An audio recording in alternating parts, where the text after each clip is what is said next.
Activity 3 એમાં જે સૂચના છે તે આપણે જોઈએ કે read the following passage. Read એટલે વાંચો, ફોલોવિંગ એટલે નીચે આપેલ, ને પેસેજ એટલે ફકરો. હવે આપણે ફકરો જોઈએ કે John is an Acrobat. Acrobat એટલે નટ બજાણ્યો, એટલે કે જે દોરડા પર ચાલવાની કળા જાણતો હોય તે વ્યક્તિ. આગળ જોઈએ, he works in great global circus.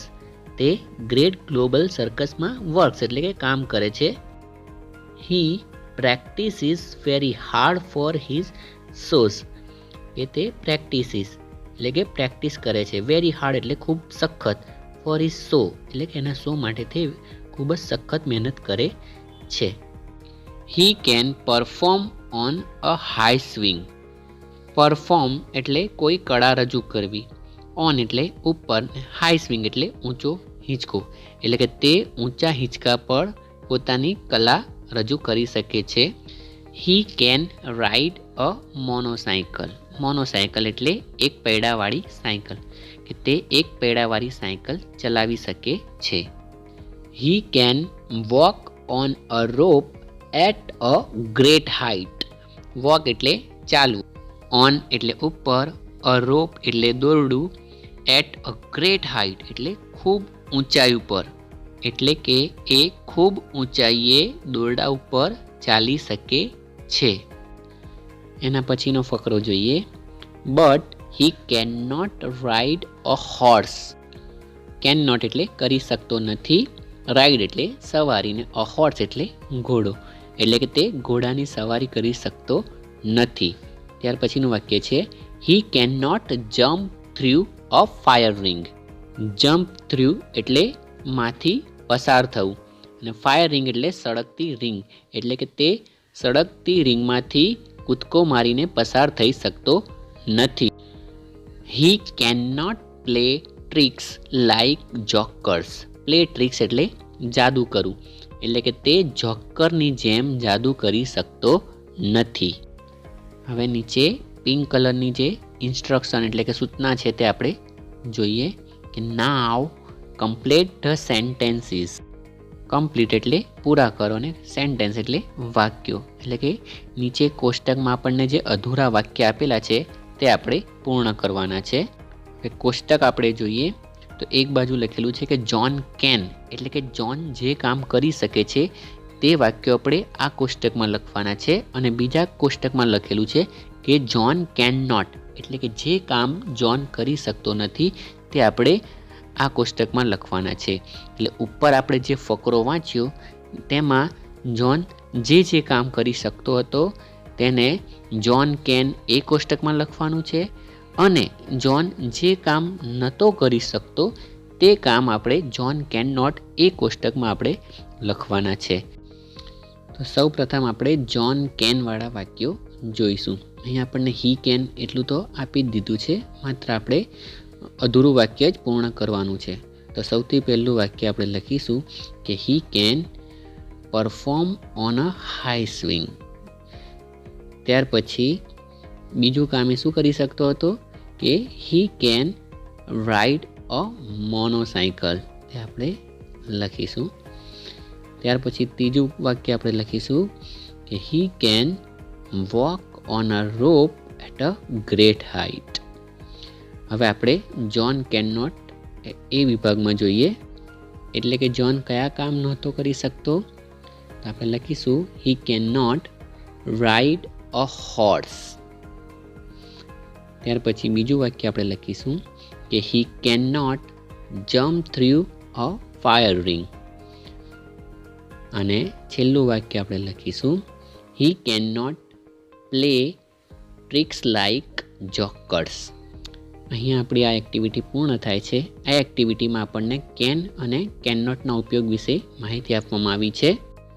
કેનની વિસ્તૃત માહિતીનો અલગથી વિડીયો મેં બનાવ્યો છે, જેની લિંક હું ઉપર આઈ બટનમાં તથા નીચે ડિસ્ક્રિપ્શન બોક્સમાં પણ આપવાનું છું, ત્યાંથી તમે જોઈ શકશો. હવે આપણે એક્ટિવિટી 3બીની ચર્ચા કરીશું.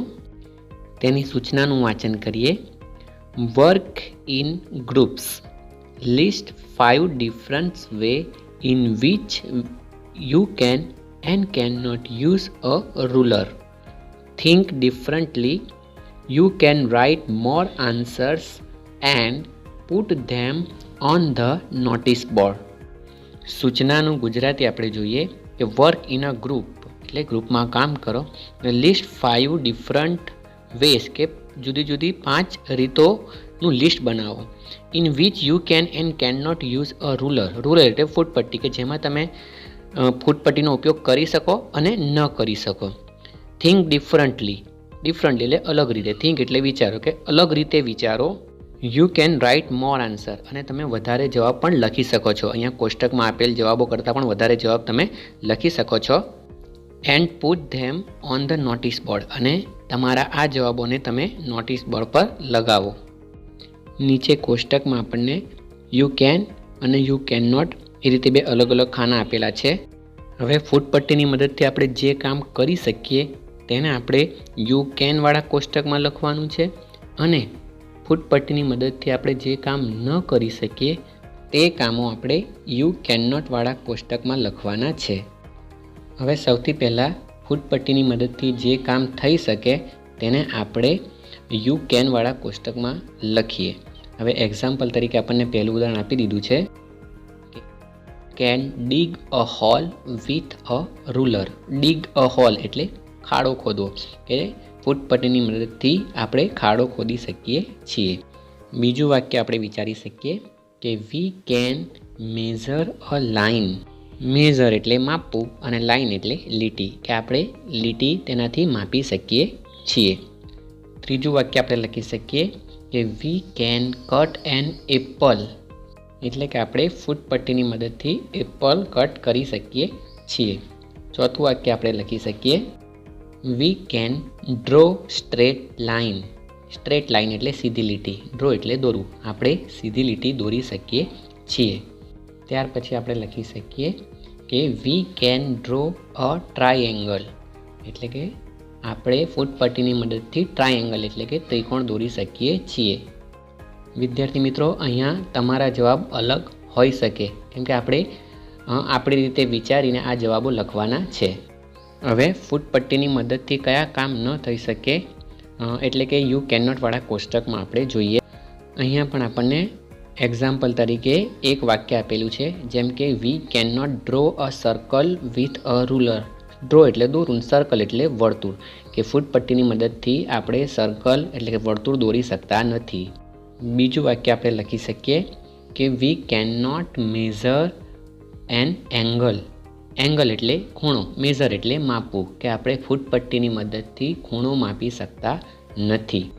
વિદ્યાર્થી મિત્રો, આપણે વાક્યો ટૂંકમાં લખીએ છીએ એટલે દરેક વાક્યની પાછળ વિથ અ રૂલર લખવું પડે પણ આપણે કોષ્ટક નાનું છે એટલે આખું વાક્ય લખતા નથી. પણ તમારે કોષ્ટક થોડુંક લાંબુ દોરી અને વિથ અ રૂલર દરેક વાક્યની પાછળ લખવાનું છે. અહીંયા આપણે શોર્ટમાં લખીશું. ત્યાર પછી આપણે ત્રીજું ઉદાહરણ જોઈએ કે we can not write anything with ruler. એટલે કે ફૂટપટ્ટીની મદદથી આપણે કંઈ પણ લખી શકતા નથી. એના પછીનું ઉદાહરણ આપણે જોઈએ we can not draw a tree with ruler. Tree એટલે ઝાડ, ડ્રો એટલે દોરવું એટલે કે ફૂટપટ્ટીની મદદથી આપણે ઝાડ દોરી શકતા નથી. ત્યાર પછી ઉદાહરણ જોઈએ બીજું we can not play cricket with ruler. Play એટલે રમવું એટલે કે ફૂટપટ્ટીની મદદથી આપણે ક્રિકેટ રમી શકતા નથી. અહીંયા પણ મિત્રો તમારા જવાબ અલગ હોઈ શકે છે. તમારે તમારી રીતે વિચારીને જવાબ લખવાના છે. અહીંયા આપણી આ એક્ટિવિટી પૂર્ણ થાય છે. નેક્સ્ટ વિડીયોમાં આપણે એક્ટિવિટી 4ની ચર્ચા કરીશું. જો આ વિડીયો તમને ગમ્યો હોય તો વિડીયોને લાઈક કરજો, ચેનલને સબસ્ક્રાઈબ કરજો અને બાજુમાં આપેલ બેલ આઇકનને પ્રેસ કરજો જેથી આવા વિડીયોની નોટિફિકેશન તમને નિયમિત મળતી રહે. Thank you for watching my